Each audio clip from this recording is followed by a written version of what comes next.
Instead of teaching this yoga, if I sit in Chennai and just predict people's future, I will tell you in the next 10 years exactly what will happen in your life.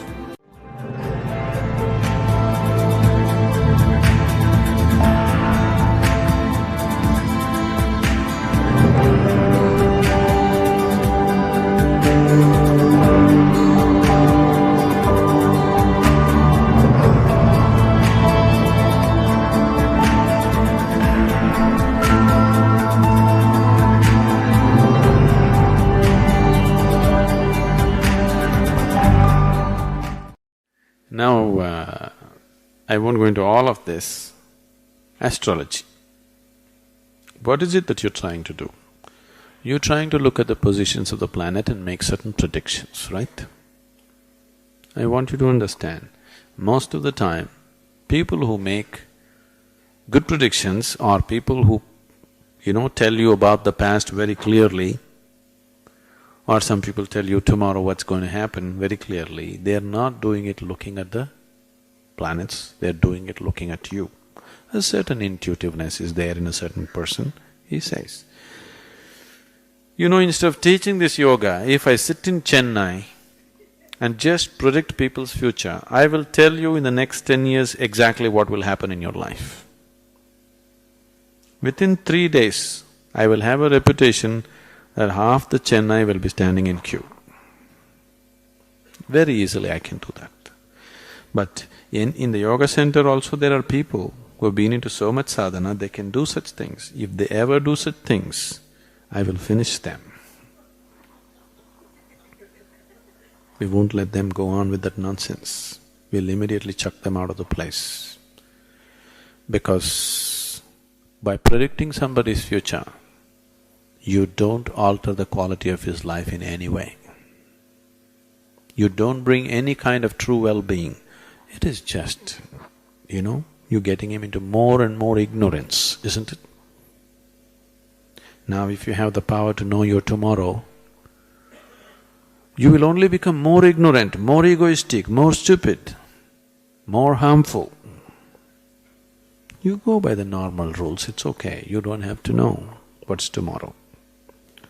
You are made like this right now, the quality of your life and your own way of being is such, if you know tomorrow today, you will not participate in today, isn't it? Yes or no? Suppose I tell you, whatever you do, you're not going to die, you will do irresponsible things in the world. Or if I tell you tomorrow morning anyway you will die, now you won't participate in today, isn't it? So, you should not know the future. It's not necessary for you to know the future. Can somebody predict? Yes, sometimes. But that's not 100%. It's never 100%. Every object has a certain influence on you. See, right now this vessel, because of its shape and its material, it has a certain influence. It has a certain vibration emanating from it.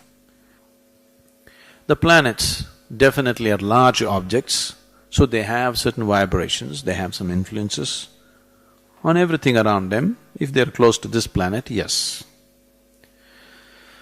Do you know, on Paurnami and Amavasya days, full moon day and new moon day days, people who are little mentally disturbed or imbalanced become much more imbalanced?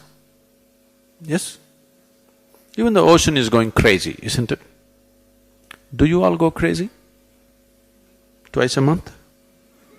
Some of you are not saying anything.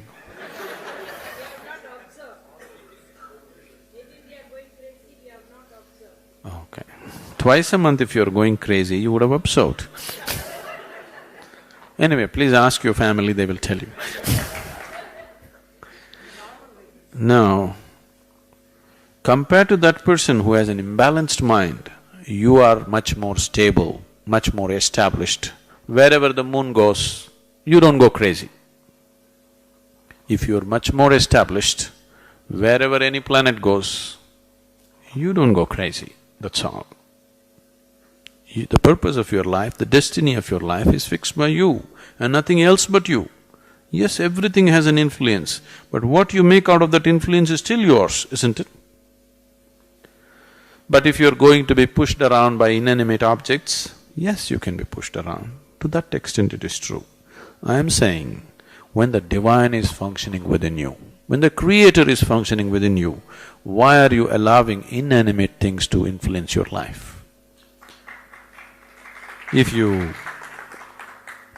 allow this dimension to flower in you, you will see life happens fantastic. Let the stars go anywhere, let the planets go anywhere, you will go only where you want to go. You want to go where you want to go? Or you want to be pushed around by inanimate objects? You must decide that. Now, they're writing it in horoscope and giving it to you how you're going to live. Please tell me, if there is an intelligent person in this room, can you predict what he will do the next moment? He may do something that nobody has ever done, isn't it? If there is a fool here, if you look at him, you can say, okay, this is how you will live. If they have to write it on paper and give you that this is the way you will live, what to do? That means you're refusing to use your intelligence, isn't it?